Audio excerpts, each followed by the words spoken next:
Ça, c'est la toute nouvelle Mazda 3 Turbo 2021 dans son édition 100e anniversaire. Qu'est-ce qu'elle propose de nouveau cette année? Eh bien, curieusement, seulement 2 nouveaux logos. C'est un peu plate, vous allez me dire? Pas vraiment. Wouhou!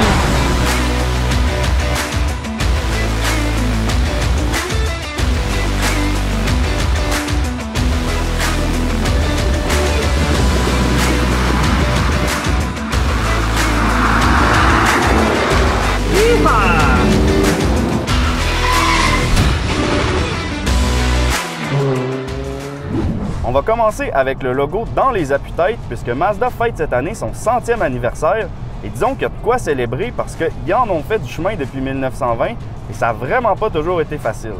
En fait, tout a commencé avec ça, des bouchons de liège. Mais avant de vous expliquer pourquoi, je vous invite à vous abonner à notre chaîne Autopassion si vous êtes des vrais amateurs d'auto et d'histoire automobile. Pour vous mettre en contexte, on est en 1920, la Première Guerre mondiale vient de finir, c'est le party partout dans le monde et contrairement à ce qu'on pourrait penser, la culture japonaise n'échappe pas aux années folles, comme en démontre cette publicité du plus grand producteur de vin du pays à l'époque qui a vu ses ventes littéralement exploser. Donc pour répondre à la forte demande, Jujiro Matsuda, le père fondateur de Mazda, décide de se lancer dans la production de bouchons de liège. Mais malheureusement, son usine d'Hiroshima est complètement détruite par les flammes en 1925, ça le laisse sur le bord de la faillite. Et là, c'est à ce moment-là qu'il va décider de se concentrer sur sa première passion pour le reste de ses jours, la mécanique, et là, il va commencer à produire des outils. En 1931, les affaires se portent mieux, il construit une nouvelle usine à Fuchu, en banlieue d'Hiroshima, et c'est là que la première Mazda voit le jour, la Mazda Go. Bon, on s'entend, c'était plus une moto qu'une auto, mais à l'époque, ça s'est vraiment vendu comme des petits pains chauds, surtout en Chine et en Inde, où le distributeur était nul autre que Mitsubishi, d'où le logo que vous voyez sur le réservoir d'essence.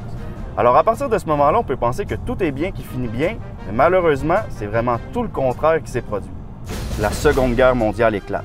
Le gouvernement demande à Matsuda de produire des fusils type 99 pour l'armée japonaise. Il s'essoue 1945, les Américains envoient une bombe atomique sur Hiroshima. Le quartier général de la compagnie est détruit, comme le reste du pays d'ailleurs, mais l'usine Mazda, qui se trouvait à seulement 5 km du lieu de l'explosion, reste intacte. La guerre prend fin et l'heure est à la reconstruction. C'est là que les belles années commencent. Mazda débute par produire des camions à 3 roues et devient le chef de file dans le segment au cours des années 50. Puis en 1960, Mazda lance sa première voiture de tourisme, la R360, et le reste c'est de l'histoire. Ils développent la Cosmos à moteur rotatif, font leur arrivée en Amérique du Nord, lancent la gamme RX, les camionnettes série B, la MX5 et améliorent même leur moteur rotatif jusqu'à gagner les 24 heures du Mans en 1991 avec la 787B. Quelques années plus tard, en 2004, Mazda lance la Mazda 3 qui deviendra la voiture la plus populaire de l'histoire de la marque.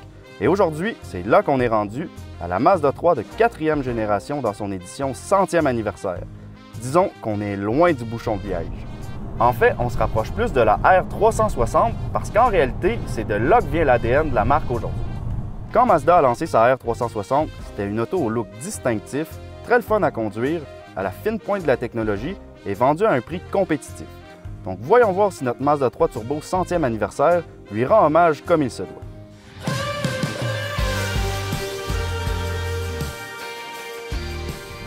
On commence avec son look distinctif et la première chose à savoir, c'est que toutes les éditions 100e anniversaire chez Mazda, peu importe le modèle, sont offertes avec la couleur extérieure blanc-neige nacré et l'intérieur en cuir rouge grenat pour évidemment rendre hommage à la R360. Bon, personnellement, moi je suis pas un grand fan des voitures blanches. Je trouve que la Mazda 3 est plus belle dans son espèce de couleur gris-vert mécanique si on veut. Mais évidemment, vous avez le droit de ne pas être d'accord avec moi. Tous les goûts sont dans la nature. Par contre, je pense que la majorité des gens sont unanimes pour dire que la Mazda 3, c'est une voiture qui est réussie au niveau de son look, surtout dans sa version à haillons. Elle a été conçue selon la philosophie de design Kodo, qui signifie l'âme du mouvement, où tout est épuré, fluide et mature. Elle a d'ailleurs remporté le prix Design l'an passé au World Car of the Year Awards, alors pour le look distinctif, je pense qu'on peut lui donner.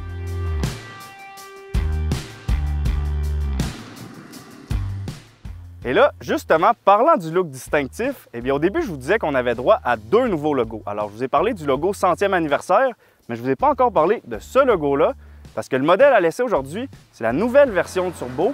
Et disons que si la Mazda 3 diffère au niveau de son look par rapport aux autres voitures en général, eh bien on ne peut pas en dire autant de la version turbo qui est pratiquement identique aux autres modèles de Mazda 3.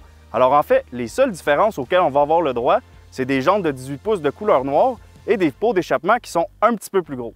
Dans un monde où les versions plus performantes de certaines voitures se font déguiser de jupettes rouges, d'ailerons gigantesques et de pots d'échappement qui sonnent presque comme des machines à popcorn, Mazda a décidé de jouer la carte de la subtilité. Fini l'ère des Mazda Speed. Maintenant, une Mazda 3 Turbo, ça se conduit avec la casquette à l'endroit. Alors est-ce que ça veut dire qu'elle n'est pas très le fun à conduire, contrairement à la R360 à qui notre 100e édition rend hommage? Bon, ici, il faut mettre les choses en perspective. La R360 était réputée une voiture plaisante à conduire pour un K-Car japonais des années 60. Mais en réalité, elle n'était pas vraiment puissante, pas du tout même, puisqu'elle développait seulement 16 chevaux et 16 livres-pieds de coupe.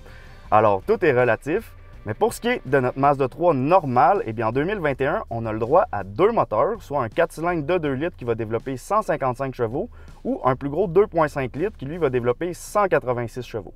Dans le cas du plus petit moteur, on a le droit uniquement à la traction avant, donc 2 roues motrices. Mais dans le cas du 2,5 litres, eh bien, on va avoir le droit à la traction intégrale offerte en option. Par contre, les choses deviennent pas mal plus intéressantes dans notre version turbo, puisque premièrement, elle est offerte uniquement avec la traction intégrale, mais surtout avec 250 chevaux et 320 livres-pieds de coupe quand on l'alimente avec du carburant 94 octanes, ce qu'évidemment, j'ai fait aujourd'hui.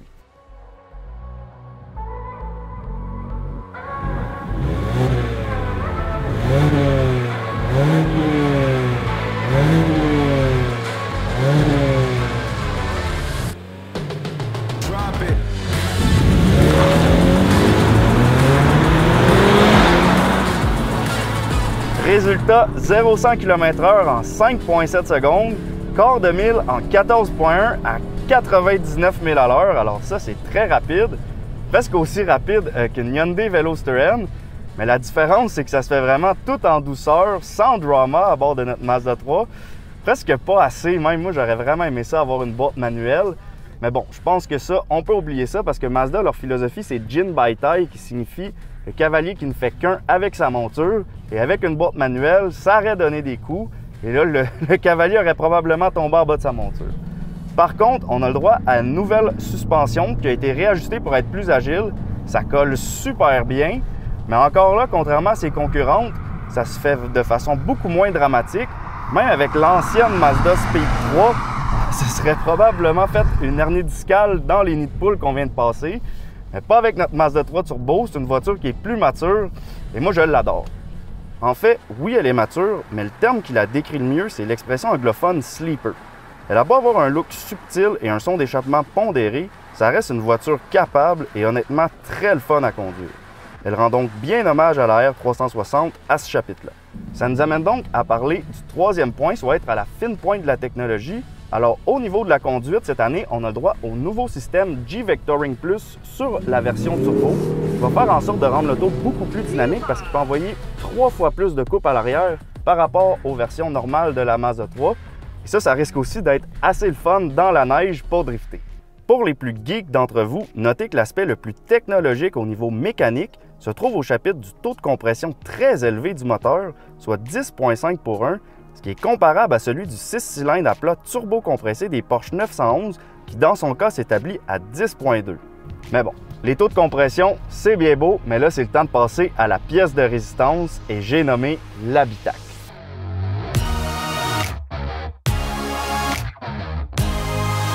Depuis ses débuts en 2019, la 4e génération de la Mazda 3 est une référence en matière d'habitacle. La présentation du tableau de bord est soignée, les matériaux sont luxueux et l'assemblage est aussi, sinon plus rigoureux que celui de ses rivales allemandes.